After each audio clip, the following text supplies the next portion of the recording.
última aula, eu falei a respeito do ateliê e da terceirização. Hoje eu voltei para falar um pouquinho sobre a qualificação e a terceirização. Para quem estiver acompanhando, legal, já me conhece, já sabe do que se trata. Quem não me conhece, é muito simples, né? Aqui no canal você tem, logo no início, um vídeo onde eu falo um pouquinho sobre a minha trajetória e quem eu sou, né? E se você não assistiu a aula 1 e a aula 2, onde eu falo um pouco sobre empreender no ramo da costura, procura no canal que você vai achar a aula 1, que é ateliê versus confecção, vai achar a aula 2, ateliê versus mão de obra versus terceirização. Hoje vamos falar um pouquinho sobre a mão de obra, a terceirização, e vamos falar o ponto positivo e o negativo que tem para ambos os lados. Então, na mão de obra e na terceirização, nós temos o lado do empreendedor e temos o... Bom, ambos são empreendedores, né? Vou corrigir, ambos são empreendedores. Mas nós temos o lado de quem dá o serviço e temos o lado de quem recebe, pega e presta serviço, né? Presta serviço de mão de obra na costura e o outro dá cortado, né? Ou muitas vezes não dá nem cortado, ele paga para a pessoa fazer tudo. Os pontos positivos e negativos. Eu vou deixar aqui esses pontos para você refletir, para você pensar a respeito. Não importa, independente do lado que você está ocupando, tá bom? Se você estiver ocupando, tanto faz, tanto faz. Vai servir para os dois lados. Então vamos falar. Ponto positivo. O positivo para quem está cortando e terceirizando é o fato de não contratar e não ter vínculo empregatício, certo? Pagar trocentos encargos e impostos, né? Esse é o ponto positivo. Ponto negativo é não fazer um teste por um período curto, com uma quantidade pequena, para ter certeza da qualidade de mão de obra. O que eu já vivi, o que eu já passei, e muitas pessoas acredito que também, né? Porque dor de barriga não dá só em uma pessoa. Você está em busca constante de uma mão de obra qualificada para que você faça uma parceria perfeita, um casamento perfeito, sem vínculos empregatícios. Aí você vai, acha a pessoa, ou então acha a oficina, ou o que seja o ateliê. Leva uma peça para a pessoa e essa pessoa fala que vai montar para te dar o valor. Você vai embora. Aí você volta no dia e na hora marcada para buscar a peça e avaliar o trabalho da costureira. Quando você olha, você ama de paixão, adora e acha que achou a solução dos seus problemas. E aí você corre, pega lá aquele corte que você fez e que está parado, ou então você corre, corta tudo que você precisa cortar e despeja lá para ser feito. E aí, quando você vai buscar, leva embora, paga o serviço, e aí você tem aquela surpresa, né? Quando você abre e começa a olhar o trabalho e começa a perceber um monte de defeitos. Os defeitos podem ser inúmeros, inúmeros. O aborrecimento, então, nem se fala. Aí você se indispõe com a pessoa, quer que a pessoa arrume porque você pagou. Aquela pessoa vai ter que parar de fazer o que está fazendo para outra pessoa para arrumar a caca que ela fez nas suas peças. E na ansiedade de acelerar o processo, muitas vezes danifica o tecido. Então você, não precisa nem continuar, né? Você viu o tamanho da dor de cabeça. Por quê? Quando você vai levar uma peça para alguém fazer para você, o ideal é que você combine com a pessoa de acompanhar a execução da montagem da peça. Para você ter certeza de que foi ela quem fez. Existe a possibilidade de uma pessoa entregar sua peça para alguém que costura maravilhosamente bem, mas que não vai pegar para fazer o seu serviço, apenas está ajudando uma colega, uma amiga, e essa pessoa vai te entregar como se fosse ela que tivesse feito, só para abraçar o serviço, certo? Desespero.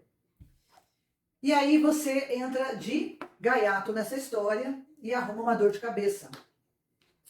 Se essa pessoa não puder estar fazendo a peça com você ao lado, eu acho preocupante. Mas se você também não quiser ficar ao lado e essa pessoa montar a peça para você e tiver impecável, eu sugiro que você comece dando poucas peças. Poucas. Pega, paga e leva. Por quê? Porque o prejuízo é menor, entendeu? O prejuízo não vai ser tão grande assim. Agora, o que você precisa avaliar é a qualificação de quem trabalha também dentro dessa oficina ou desse ateliê. Existem oficinas, né, de mão de obra que a pessoa que montou sua peça costura muito bem e quando você despeja um saco lá com um monte de peça, ela distribui entre as pessoas que trabalham com ela para serem feitas. Mas ela não tem experiência suficiente para fazer, primeiramente, o preparo das máquinas. Eu já vi pedidos enormes serem devolvidos porque a pessoa colocou o trabalho dela na máquina sem regular o ponto da máquina. Então todas as costuras estavam abrindo e não fechava. Então, para você que presta serviço de mão de obra, antes de colocar uma peça em produção, você tem que pedir um pedaço daquele tecido para o cliente, um retalho, para você regular todas as máquinas por onde a peça vai ter que passar. Porque às vezes você vai ficar ali regulando na peça dele e vai ficar ali costurando quantas vezes a peça dele? Não, peça retalho. E você que vai dar o serviço, a terceirização, vai dar o serviço para a pessoa, leva o retalho para ela regular as máquinas e peça para ela a quantidade de ponto que você quer por centímetro para ficar com a qualidade que você quer. Por exemplo, você vai fechar a sua peça, a piloto. Quem for fazer sua piloto, ela vai fechar e quando o ponto estiver perfeito, você pega uma régua e vê quantos pontos tem da costura, da linha, dentro de 1 centímetro. Isso é um parâmetro para você falar para quem vai trabalhar que você quer, por exemplo, o ponto do overlock com 7 pontos dentro de 1 centímetro. Ou da reta, eu quero na reta 5 pontos dentro de 1 centímetro, 7 pontos. É assim que você vai especificar a qualidade da costura que você quer. E a pessoa que está começando, a pessoa que não tem noção, ela precisa se ligar nisso. Porque se você pega aí, 200 blusas para fazer, 100 blusas, que seja 50. Imagina você tendo que desmanchar tudo isso para reparar um erro por falta de cuidado, de experiência. Então você precisa regular as máquinas antes de colocar a produção para ser feita. Outro detalhe, se você trabalha com máquina semi-industrial, a cada tantas peças, você tem que ver e avaliar, cada 20 peças, 30 peças, você tem que avaliar a sua costura para ver se a máquina não desregulou. Tem máquina que conforme a linha de produção vai indo, ela desregula. Ela desregula, você precisa ir lá e clique, regular de novo. Então, tanto um lado quanto o outro, precisa ficar atento na postura de quem dá e na postura de quem recebe, para que essa parceria não seja estragada, para que essa parceria não morra antes de nascer, entendeu? Então, por mais que você esteja, mão de obra, por mais que você esteja precisando de trabalho, ofereça um trabalho qualificado, de primeira, para que você tenha um bom cliente. E o cliente também tem que pensar no lado da oficina. Como? Não deixando faltar nenhuma parte, nada das peças que a pessoa vai produzir. Quando você prepara um ambiente, prepara as máquinas para você poder estar produzindo, colocando algo na linha de produção, você não pode parar porque faltou um pedaço, faltou um corte, faltou alguma coisa. Lá no corte, quem cortou esqueceu de cortar, esqueceu de mandar, não conferiu, não fez a ficha de OS, que é ordem de serviço, entendeu? Quando você faz um corte, quando você vai distribuir um corte para a oficina, para a terceirização, você precisa separar os modelos por tamanho, por cor, e tem que a ficha ali, a ordem de serviço, ela tem que acompanhar aqueles produtos que você está mandando. Você tem que falar para a costureira antes, explicar para ela como que você trabalha, como que funciona, como que você quer que ela produza as suas peças. É isso que você tem que fazer. É muito ruim quando você está no embalo de uma produção, tem outros serviços, outros clientes, e no meio do caminho está faltando peça. Faltou peça, faltou linha, faltou aviamento, faltou elástico, faltou bandeirinha, faltou etiqueta, faltou alguma coisa.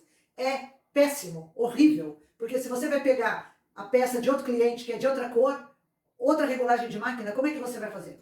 Vai desregular tudo, vai regular tudo para outro? Ou vai ficar de braços cruzados esperando aquela pessoa trazer o que está faltando? Compreende que essa parceria ela é crucial para que os dois lados funcionem bem, entrosado, em sintonia, em compasso. Então não é só um lado que precisa de observação ou só o outro, não é isso. As pessoas, elas querem evoluir, as pessoas querem ganhar dinheiro, mas elas não querem se qualificar. Elas não querem aprender a trabalhar da maneira correta. E tem pessoas que têm por natureza a desordem total. Total. Sabe o que é isso? Tem pessoas que faz tudo de qualquer jeito. Não tem ficha técnica do produto, não tem ordem de serviço, não tem lá OS. A OS precisa levar tudo, todas as referências, o desenho da peça de frente, de costas, tem que levar lá no desenho o lado que você quer que ponha uma bandeirinha, ou então uma medalhinha, eu não sei o que você vai estar fazendo, mas tudo isso tem que estar na OS. Na OS você tem que especificar o número de agulha que você quer que ela use, sabe? Tudo isso, se é fio de poliéster, se é fio de elanca, a linha, você tem que colocar lá o que você está fornecendo. Estou fornecendo um rolo de elástico com tal largura, estou fornecendo isso, estou fornecendo aquilo. E quando você leva para a pessoa, você tem que checar tudo isso e ela tem que assinar que recebeu. Porque depois fica o diz que me diz. Você não trouxe, não trouxe. E aí já nasceu o problema. Por quê? Falta de organização. Se você não tem essa organização, você tem que pegar uma pessoa para trabalhar com você que tenha. E tem que pôr essa pessoa na linha de frente. Porque senão você vai virar um Titanic. Não adianta. Você vai ficar dando cabeçada e só vai pegar marreteiro no mercado. Entendeu? Então, quer aprender a trabalhar? Se organiza. Quer se estabelecer? Se qualifica no mercado. Para se estabelecer, você tem que se qualificar. Não basta abrir uma portinha, comprar as máquinas, pôr uma placa e anunciar. Não basta fazer isso. Você precisa que um cliente indique você para outro. E é claro que se você tiver um cliente em potencial que gostou da tua mão de obra, ele não vai te indicar para outro. Não vai. Ele vai querer exclusividade. Só que você, sim, pode fazer uma divulgação do seu trabalho. E você pode também divulgar isso nas redes sociais, mostrando o que você fez, né? Só que você tem que ter veracidade naquilo que fala e que faz, né? Não adianta você editar vídeo e fazer as coisas tudo muito bonitinho e colorido e na hora da real mesmo o bicho pega, né? Então, hoje, o que eu tinha para falar é isso, tá? Eu já vi de tudo um pouquinho. Eu já vi pessoas que fazem o que eu falei, tanto do lado da mão de obra, quanto o lado da desorganização de quem leva serviço para fora. Ambos os lados precisam de qualificação, ambos os lados precisam de evolução no quadro do aprendizado, para que tudo flua positivamente e essa parceria vingue por muito e muito tempo. Semana que vem eu volto dando continuidade a algum outro tema que eu agora não tenha lembrado para estar falando, mas se eu achar relevante, eu volto aqui, gravo um outro vídeo e vou relatando para vocês a respeito de terceirização, a respeito de mão de obra, qualificação, para você se estabelecer no mercado. Ok? Até a próxima, então.